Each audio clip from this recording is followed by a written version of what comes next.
Welcome to the Astoria Film Festival Spotlight Interviews. Today we're speaking with Makeba Ross, who won our Grand Jury Prize at the 2019 festival for her amazing drama short, Countervail.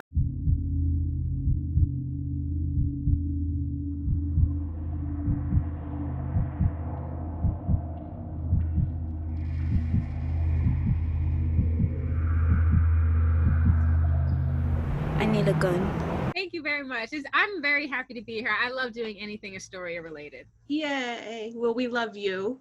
I'm a documentary filmmaker for the Southern District Courts in Lower Manhattan, and I've been working there since my senior year of college.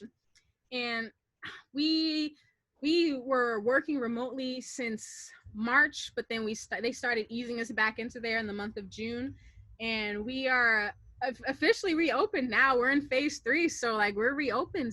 When they first asked me to make that doc, they were just coming off of their 225th anniversary, because they're considered the mother court, you know, the first U.S. court in the country.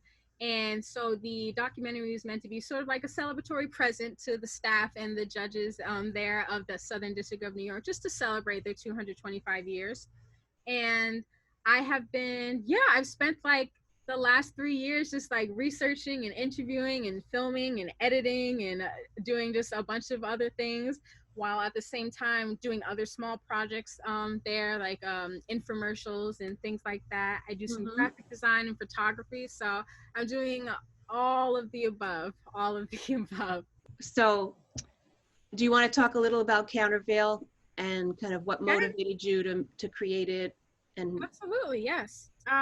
Countervail, I started pre-production on Countervail in 2018. God, the years seem very just ambiguous now. I don't know. It's hard to attach moments to years anymore. But oh yeah, no, I don't even know what day it is, to tell you the truth. But I'm almost positive it was 2018 when we went into production with that. And it was really just a challenge for me. I wasn't very happy with how the two films prior to that turned out. So I wanted to just try it again. And this was just a challenge to see if I could finish a film and like actually like what I make, you know, like if I can make a film that I like. That was the only true goal I had in making this film. I'd love to see the two films you think were horrible, because knowing you, I'm sure they were beautiful, and you're just really hard on yourself. In Brooklyn College, in the film department, the way you graduate the department is you make a thesis film, and then the way they actually schedule the film festival in categories.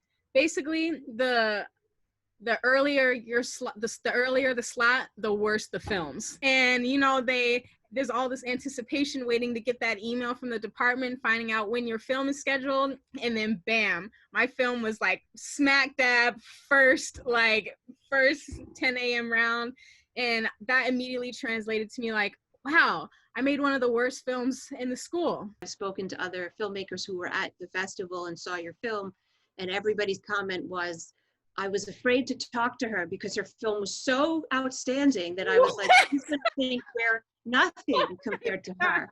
And then you meet you and you're like, oh, it's the only film I've ever made that I actually didn't throw up making. And like, what are you talking about? It was brilliant. It was brilliant.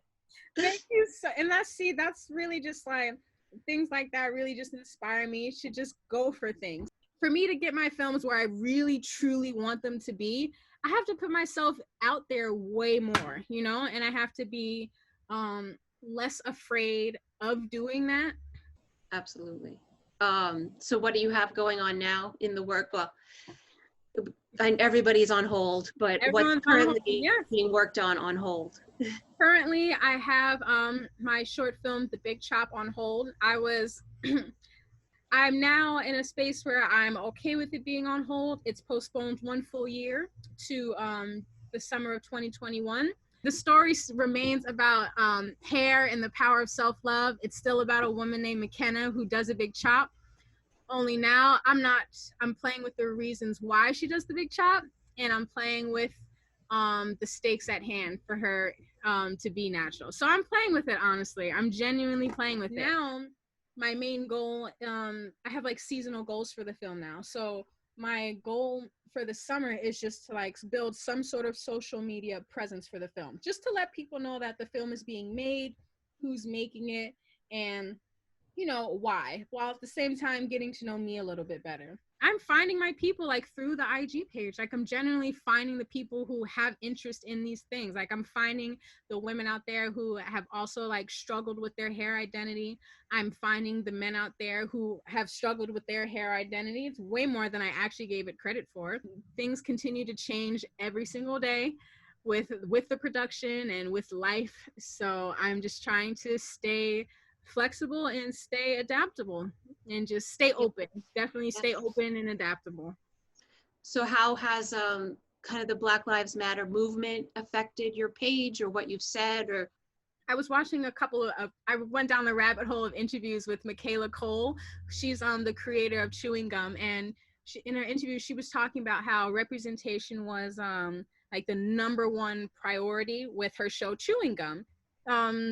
The way she portrays like the housing projects in her show is just vibrant colors, patterns everywhere, like very vibrant people, very colorful people. And she said like it was very important to me not to show like violence and like shooting and death, because that wasn't my experience. Like in fact, it's actually very boring growing up in here, and it, like the media is so powerful that it really just sends this narrative out into the world that this is what this is what the lives are of these people. And she's like, actually no, it was very boring. So I decided, I was like, all right, I made this page to represent us.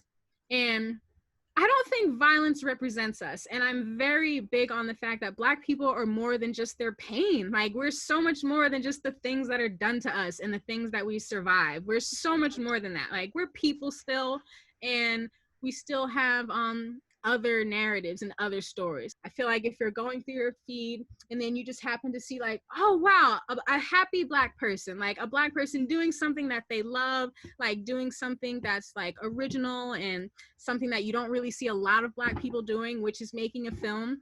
I feel like if they could just see that, they would know like, okay, we're still hanging on, we're still doing all right, we're still surviving. And again, it's all about representation, so like when I was younger, a lot of the Black representation I saw in film was just like gang related or crime related or slave related or poverty related or just tragedies, and the only films I saw where Black people weren't portrayed like that were made by other Black people, and stuff like that really inspires me to just really show us in a different light, a light of our own. Any promotion, like what's your Instagram handle? Where should people find you? My personal Instagram account is at room__237. That is an ode to Stanley Kubrick's The Shining. I rewatched that multiple times in quarantine, so that has inspired my @ being changed. And if you want to follow me on the IG page for The Big Chop, my next film, that is at @thebigchop_film. And hopefully you like what we have on there. We have like some BTS footage from the show that we're working on. I'm going to also start a new series on that page once the season of the show is done. I'm just going to experiment and explore and build my audience and get to know them. So join us. Anything you want to add before we wrap up? I would just like to add that everybody, please stay safe, wear a mask, and just hug your loved ones extra tight, cherish them, and try and just stay optimistic. It's very hard to do, but the one thing that the world has always, in time, has always shown is that like things come and go, and that's what it is, a beginning and end to everything. You're amazing, Makeba. You're absolutely amazing. Thank you, as are you, man. This is an amazing thing. I love Astoria Film Festival and everything that it stands for. This is a great thing.